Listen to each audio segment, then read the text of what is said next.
Switch the screens,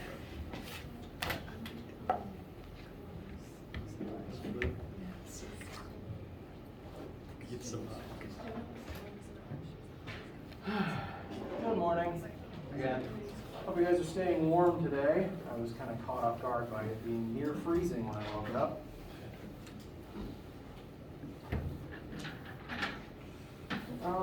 Brief reminders, today's the 19th. There's no lecture on the 21st.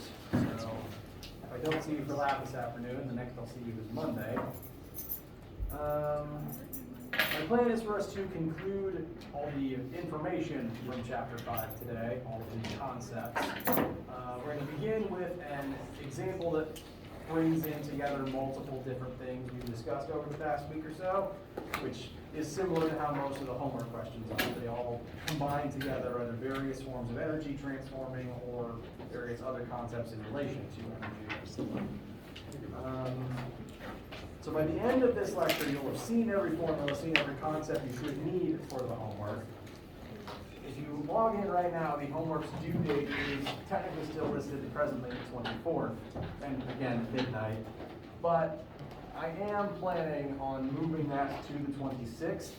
That doesn't mean you should treat the homework any differently. I encourage you to still consider it as if it was kind of due on Monday night, because if you work on it over the weekend, you can come in with questions on that Monday. That's what I want Monday to be. I just didn't feel super comfortable having no more lectures between now and between that study day. So I'm moving it for that reason, since we're losing the Friday. But you should still try to have as much of it done and at least looked at over the weekend as you can. We'll spend Monday answering any questions. Wednesday can be a catch day for any concepts any last minute questions that still need to be discussed. And the bulk of next week will be spent on Chapter 6, which will be about momentum. Very similar to kinetic energy, and we'll be comparing them very frequently. Again, today we're going to start with a multi-part example and then conclude with the definitions and formulas for power. And does anyone have any questions, needs, comments, concerns before we move on or get started? All right.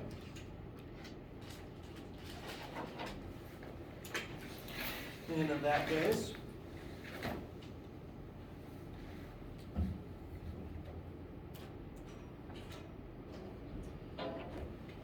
this example is going to have us pushing an object horizontally across the table towards a wall-mounted spring. This is a weirdly common thing to happen in physics questions, namely involving elastic potential energy, although it isn't quite something that most people see on a day-to-day basis. So I want to take a second to try to set up the physical situation as best I can. Whoops.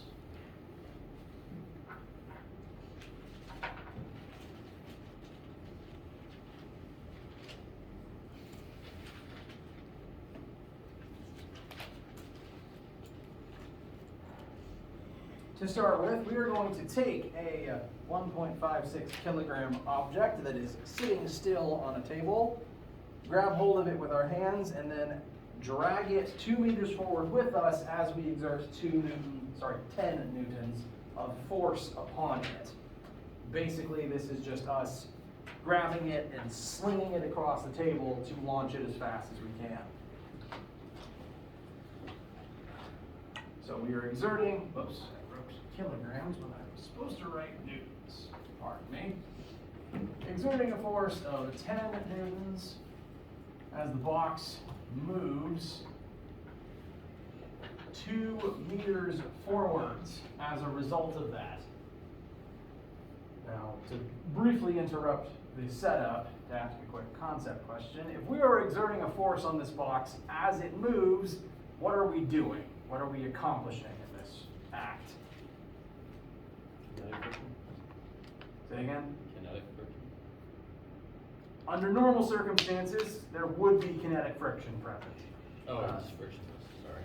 In this specific case, there is no friction because this is a abnormally slick table.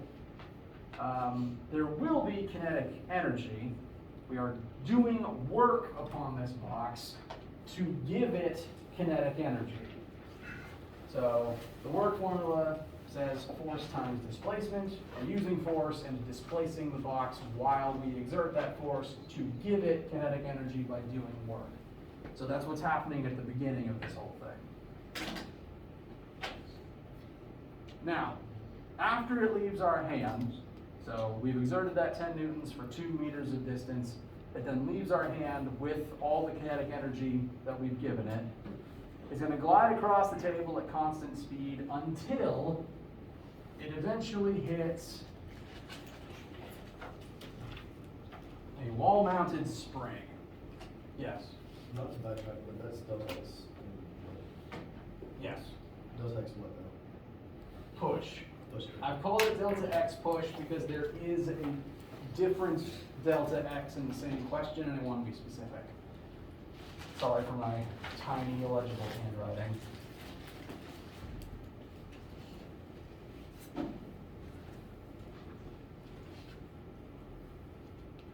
So, we've slung this box across the table. It's moving at constant velocity until it hits this spring. This is kind of the part you don't see on a day-to-day basis. Instead of hitting the wall, it's going to hit a spring that is attached to the wall. And what's going to happen is kind of the inverse of a spring-loaded slingshot. Normally, in like the spring-loaded marble cannons that we used in lab, you would compress the spring, load an object in front of it, and the spring would launch the object forwards. This is the inverse, where the object is being launched towards the spring is going to catch and stop the object. As the spring compresses, it's going to exert force on the object, bringing it to a complete stop. And we're just going to pause time at that moment, at the moment where the spring completely stops the box.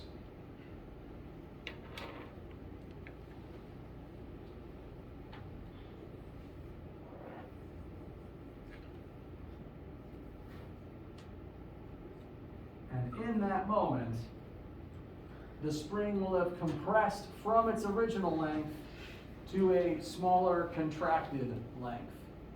The change in its length is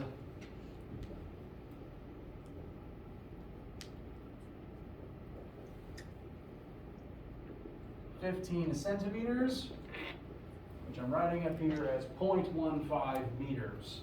I'm labeling this delta X as spring compression to keep track of which one is which.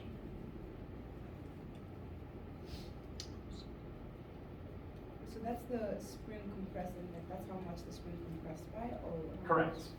When the block hits the spring compresses by 15 centimeters, and in that moment, the spring absorbed kinetic energy from the block.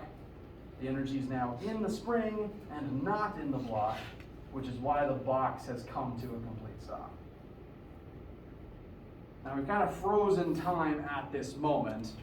Realistically, if we didn't have this ability to freeze frame, after the box comes to a complete stop, what would immediately happen next?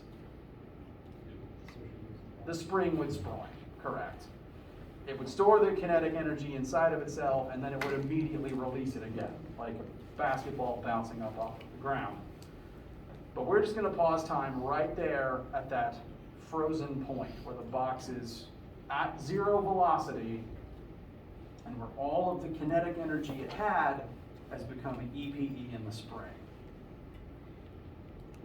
So that moment, that frozen in time moment, is going to be our final, compared to the initial, where the object is moving across the table at constant speed.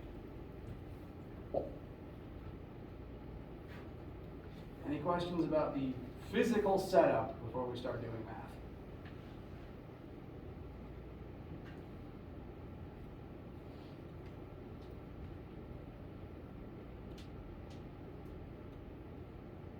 Okay. First question, how much work do we do on the box as we chuck it forwards?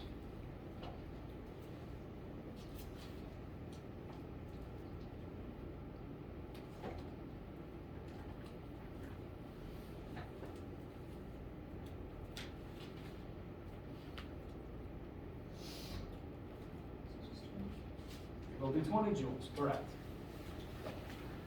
10 newtons of force pointing forwards, displacement of 2 meters forwards. That force is parallel to that displacement, so the work formula will inform us that we do 20 joules of work on the box.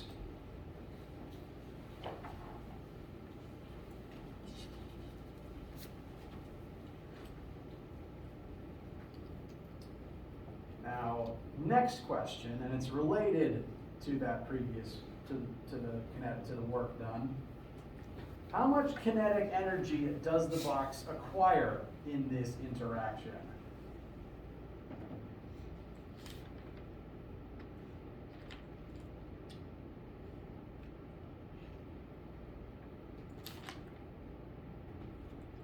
If we do 20 joules of work upon it in a frictionless environment, how much kinetic energy does it gain from that interaction?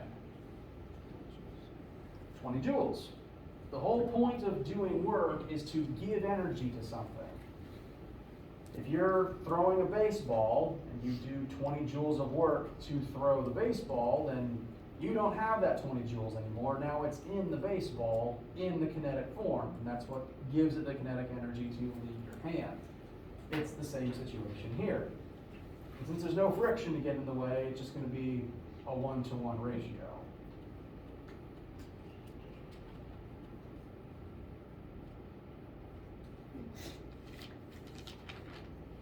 I call that KE initial.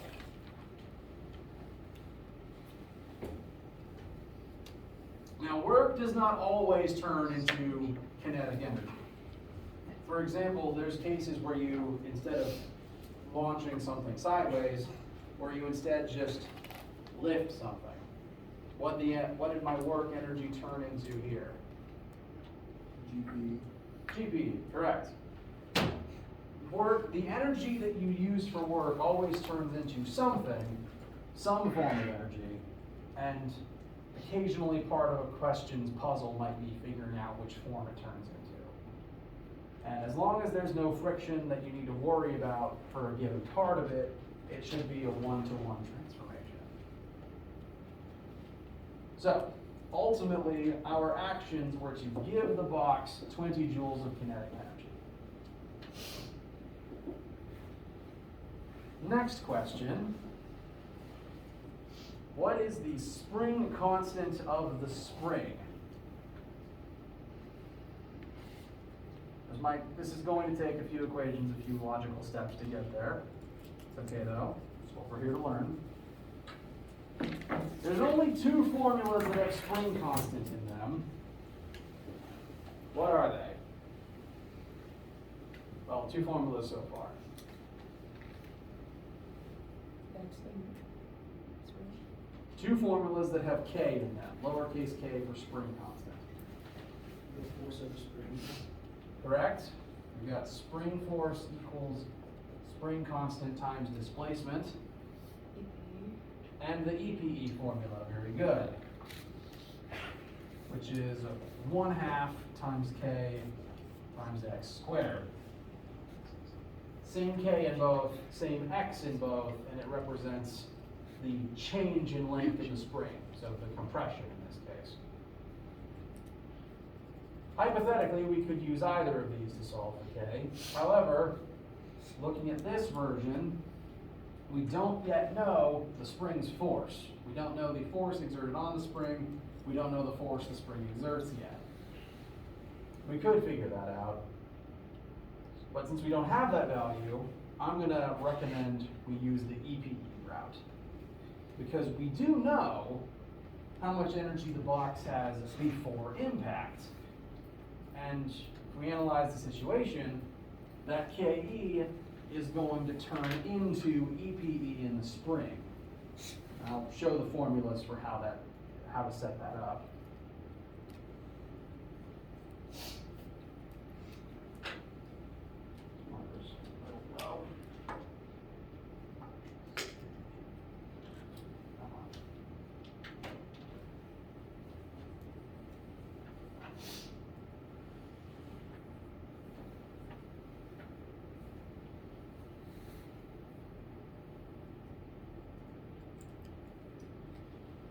This is the version of the conservation of energy law that we're going to use for our mechanical processes that may or may not involve friction.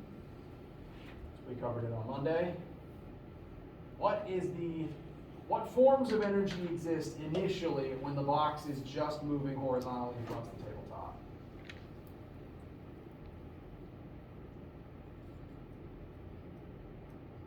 Kinetic. As long as nothing's been compressed, as long as nothing's moving up or down, as long as the box is just moving sideways, initially, the only form of mechanical energy present will be the box's initial kinetic energy. That's the energy it has before the process of hitting the spring occurs. So that's the initial side. That is the energy brought into the system by the box before the collision. After the collision, again, we're examining that moment where the box comes to a complete stop upon compressing the spring to a certain degree. We've frozen time at v equals 0. This is similar to the point in time where you throw a basketball down at the ground. It stops for a split second because it doesn't keep going down anymore. We've frozen time right there. At that moment, what is the kinetic energy level of the box? 0. There's no velocity left. There's no kinetic energy left. So I'll write in KE final just to illustrate that it's 0. There's no KE left at this point because that final velocity is 0. What form is the energy in instead now that the spring has been compressed?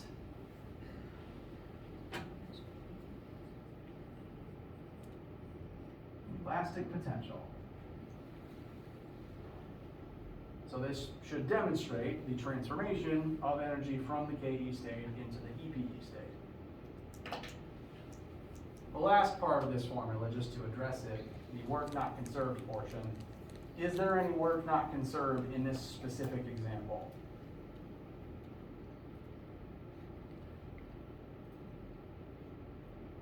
No, there's no friction in this case. We're ignoring friction. And friction's the thing that does the work not conserved. So, no work not conserved. The energy's just going to one-to-one transform between KE and EPE. Now, in the real world, there's always friction to kind of ruin things, and so you always lose a little bit of energy every single interaction, which is why the basketball never bounces back up to the same height. But we'll ignore it for simplicity's sake.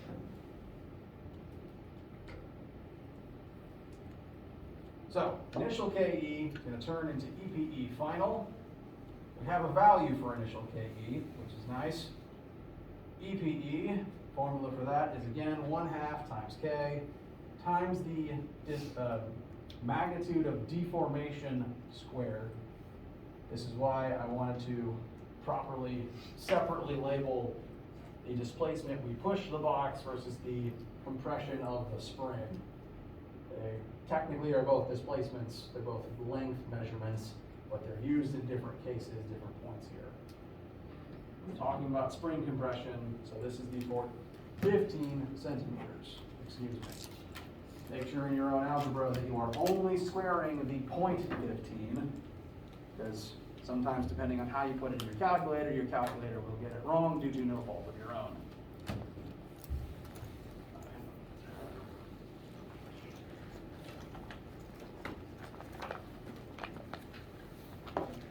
What should that give us for our spring constant?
This is a particularly durable spring. This one may or may not have been used as a shock in a car. The spring constant we get is 1777.7 repeating. This means that for this particular spring, if you wanted to stretch it to be 1 meter longer than its standard length, you'd need to use 1777.7 newtons to do so. It's a very rigid spring. It takes a lot of effort to bend it, and that's why it was able to absorb this amount of energy without compressing all that much. The higher the spring constant, the less compression needed to absorb a certain amount of energy, which is why cars have very durable springs installed as their shocks.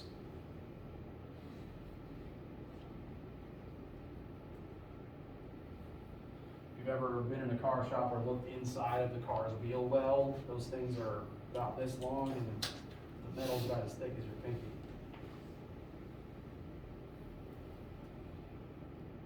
Questions about arriving at this number? All right, last part then. What is the force that the spring is exerting while it is compressed by that 15 centimeters? This is going to use that other formula that has K in it, the one we didn't use a second ago.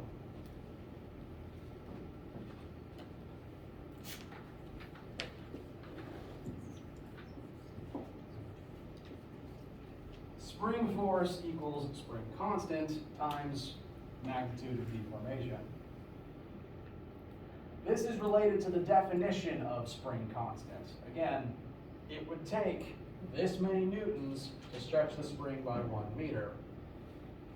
So conversely, if you take that spring and compress it by a certain amount, it takes a certain amount of force to do so. And further conversely, because of Newton's third law, if you're exerting a certain amount of force on the spring, it's exerting the same force back. If you compress a spring with 10 newtons of force, it pushes back out on both sides with 10 newtons of force. And the force it's exerting changes based on how much it's compressed. It's Newton's third law again, basically. The only difference is springs not only can exert tension when you pull them outwards, they can exert, you can put them under compression and they will push outwards instead of pulling inwards like strings do. So springs are more versatile than strings. So, hang on, all my markers are dying. Ooh, I never do pull that off.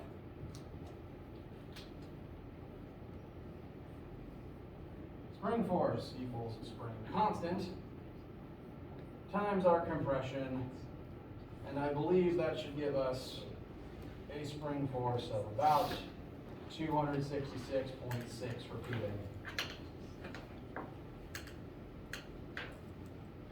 Questions, comments, concerns, haiku?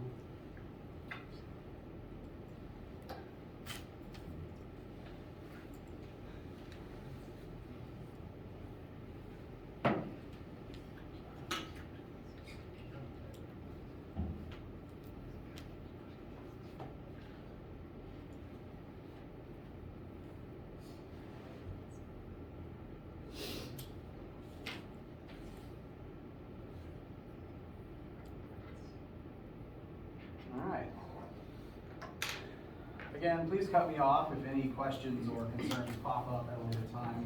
You know what, I'll move on. I'll change the slides and I'll erase that stuff later. We're now going to switch gears and introduce and define the physics concept of power. Before we do that though, a hypothetical question. Cars are very useful. Cars are very powerful. The car commercials like to advertise how many great horsepower the things have.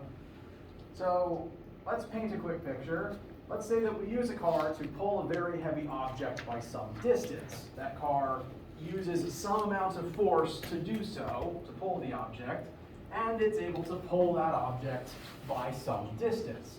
And since it's a machine, it's probably able to do so pretty quickly and without winding itself. Now hypothetically, I, squishy human mortal that I am, could theoretically exert the same amount of force and push that same object the same distance, as long as it wasn't too heavy and the distance wasn't too far. So hypothetically, I could exert the same force and push something the same delta x. It would just probably take longer and I'd be miserable.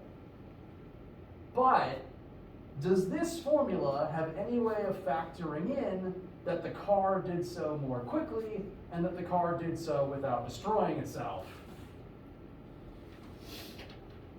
No. This formula only tells you the energy required to perform a task. Car is just able to use that much more energy more effectively than I can, and the formula has no way to quantify the speed at which the task is performed.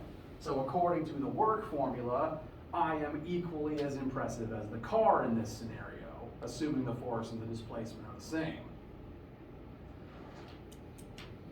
Now obviously the car is more impressive than me in terms of raw energy and work output, which is why we have the concept of power. Power is literally the rate at which work is performed. Alternatively, it's the rate at which energy is consumed. The formula, in keeping with that definition, is literally just work divided by time. The number of joules divided by the number of seconds the task takes to complete. In this case, if the car was able to perform the task more quickly than me, you'd be dividing by a smaller time and the car would have a higher power output than I would. And so this is the formula that illustrates that I am weaker than the car.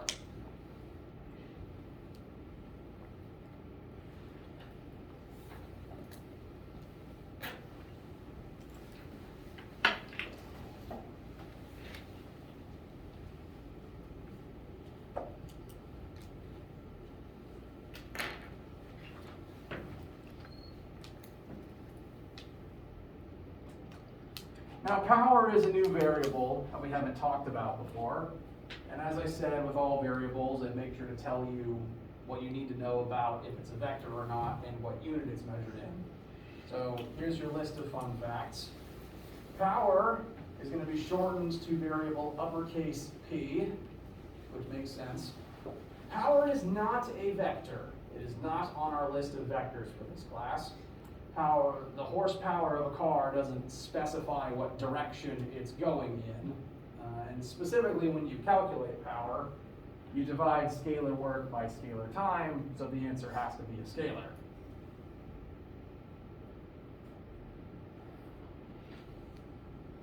The metric unit for power that we're going to use mostly in this class is the watt, W-A-T-T. Now, I'm 99% sure you've all heard that unit before, and so my quick, no wrong answers question to you is, in what context do you most often hear the word watts used? Light bulbs. Light bulbs, electricity. Very good. And that's not even wrong. I know in a lot of science classes it's probably been, here's what you learned before, here's how it's wrong. That's not wrong. That's the same watts we're going to be using here. It's just we usually only talk about them in relationship to electricity because it's easier to measure for electricity. But say you buy a 30 watt light bulb. 1 watt is defined as 1 joule used up in 1 second. So a 30 watt light bulb uses 30 joules of energy in 1 second to remain on at its current brightness. If you plug in a 30 watt light bulb and you don't give it 30 joules every second, say you only give it 20, it will either be very dim and flickery or it just won't turn on at all. So the wattage requirement for an appliance is the amount of energy it needs to consume every second in order to stay on. The same can be said for the human body, actually. Humans do have a wattage requirement. You need a certain amount of energy coursing through your body and your brain to stay awake and functional every moment. And if you don't have it, you either need to eat or you will be asleep.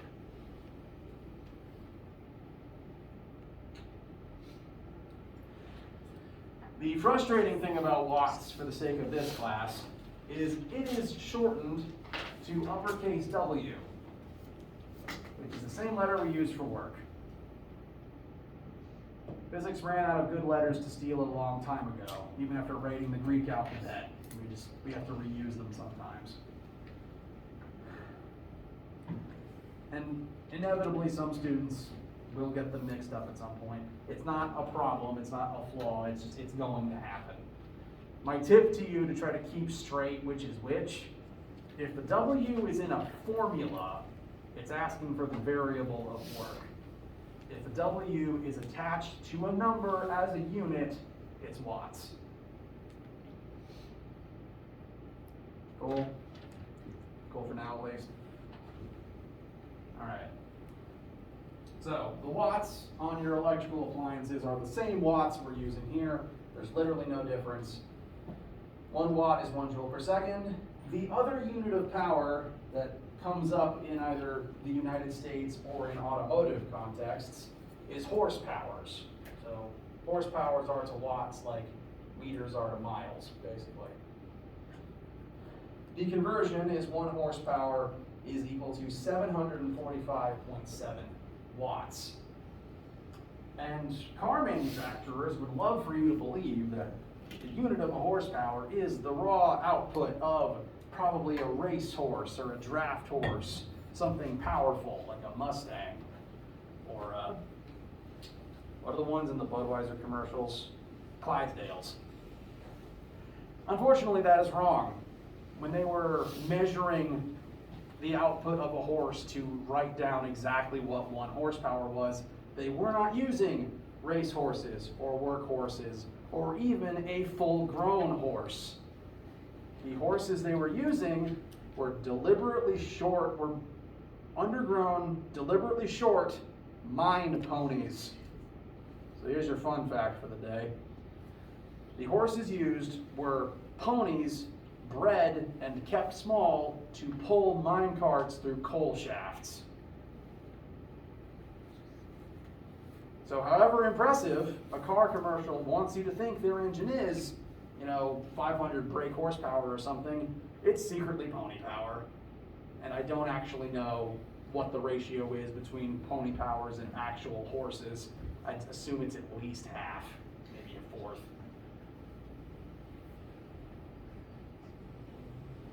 So, historical fact about units for you, I guess. Questions about any of this information so far? Okay. So again, the concept of power refers to how quickly an amount of work is done or how quickly energy is consumed. And I almost forgot, there is a second formula for power that is important to know. Equally valid, power can equal force times velocity. Using a car as an example, a car's engine needs to use a certain amount of force to keep the car moving forwards. Multiply that force by the car's speed, and that will tell you the power output of the car in that moment. Now, the second formula is ultimately no different to the first, for a reason I will now illustrate.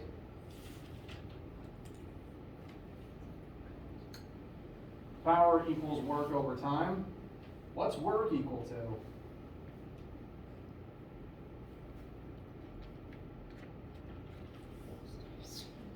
Exactly, force times displacement. So I'm going to rewrite that with the force times displacement instead of with the W. Therefore, power should be equal to force parallel times displacement over time. And, well, that's interesting. What's displacement over time? It's velocity, not a trick. It's literally just the same formula, just repackaged as power light. And the reason that there's a P on screen under as a subscript of the F is because of this relationship, power, this version of the power formula inherits the parallel requirement from the work formula. The force exerted must be parallel to the direction of velocity for this formula to work right. Again, to compare it to the car, engine pushes forwards, car moves forwards, force times speed is power.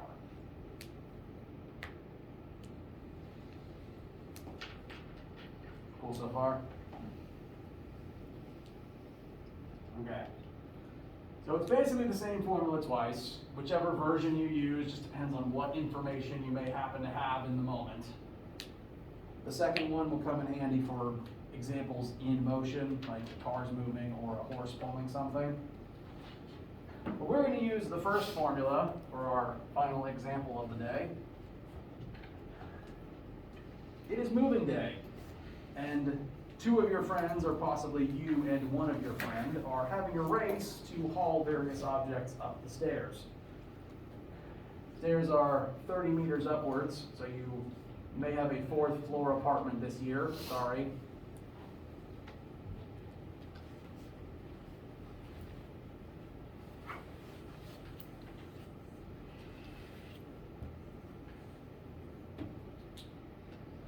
I'm just going to draw it as one big 30-meter staircase for simplicity's sake.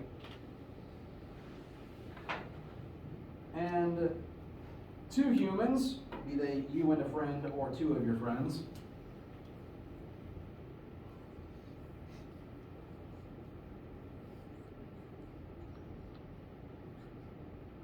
are going to carry some very heavy boxes up those stairs. Person one is going to carry a 1,000 Newton box. Person two is going to carry a 500 Newton box. These numbers are the box's weights, not the masses, the weights. The weight has come pre-calculated this time.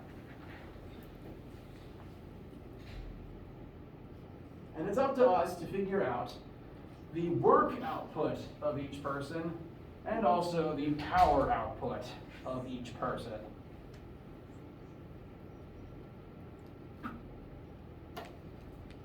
I'm going to do work first. There's a good reason for that.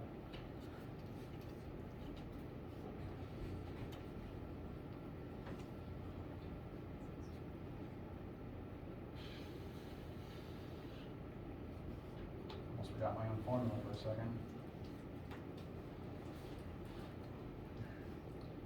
Formula for work is force times displacement, with the caveat that the force is parallel to the displacement. Now, in this particular example, the displacement we care about is vertical. And as long as the force we use is also vertical, we can plug in that 30 meters, no question. So the force that we need to lift these objects is going to be equal to their weight. As a general rule, to lift anything, you must exert a force at least equal to the object's weight. So, for our work formula, we're going to be multiplying the weights of the two boxes times the vertical height that they are carried. Person one has a 1,000 Newton box, and they're going to drag it up 30 meters of stairs. So their work done, their energy consumption, is going to be 30,000 joules.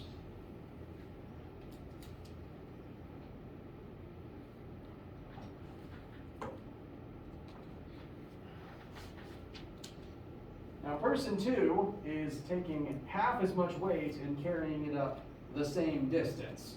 So how do you think their work will compare to person one's?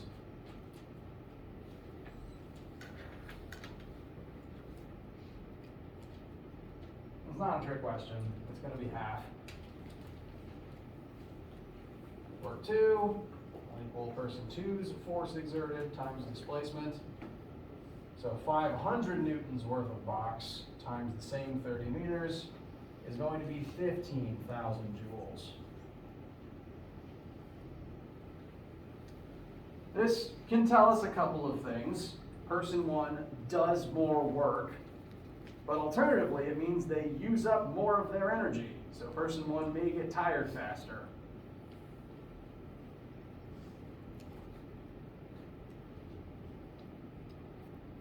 And Any questions arriving at this conclusion?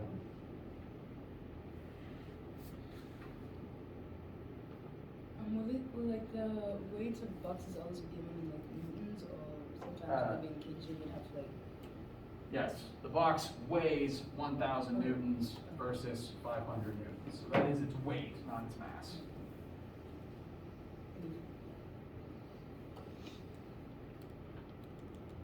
Did I answer the question? Yeah. Okay. Now, they may have done different amounts of work, but that doesn't seal the answer for which person is more powerful, which person has the higher power rating for this particular activity. The formula for power that we'll use is the first one of the two that I showed you. Power equals work over time. Person one's work, 30,000 joules, is going to be divided by 60 seconds. You do want to use seconds in this formula since the definition of a watt is joules over seconds. If you use minutes, your unit is wrong. And this should come out to 500 watts. Now, person two does half as much work, but in also half as much time. So work 2 over time 2 is going to be 15,000 over 30 seconds, half a minute. And that comes out to 500 watts. These two humans are equally powerful.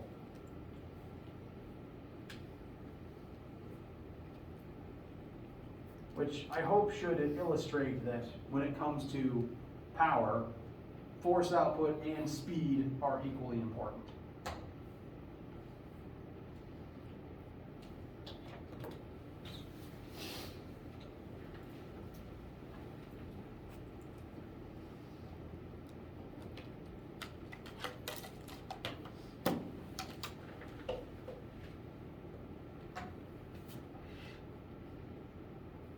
Questions, comments, concerns, criticisms, haikus? What's a haiku? What is a haiku? It's the style of Japanese poetry that's 5 syllables, 7 syllables, 5 syllables.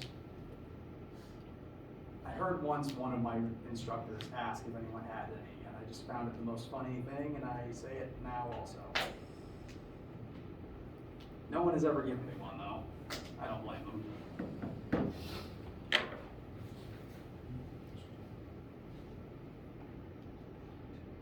All right. No one needs anything at this particular time. Then we'll wrap things up here for today. At this point, we have covered all of the concepts and formulas needed for the homework.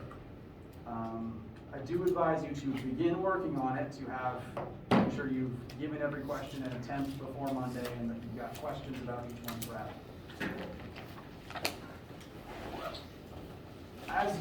Technically as usual, but possibly especially with this assignment, all of the questions, they may not be multi-parters, but they do involve multiple concepts each, because they all tend to involve either one form of energy turning into another, or the relationship between work done either by friction or otherwise, and energy level, possibly time power in as well. So they treat them all as riddles. Each one is a unique logic puzzle that will have something transforming into something else as a result of some action taking place. And it's okay to get stuck, since they're riddles, there may be one or two details that are designed to catch you, and that's why we have Monday to talk about the assignment itself and Wednesday to catching of the details.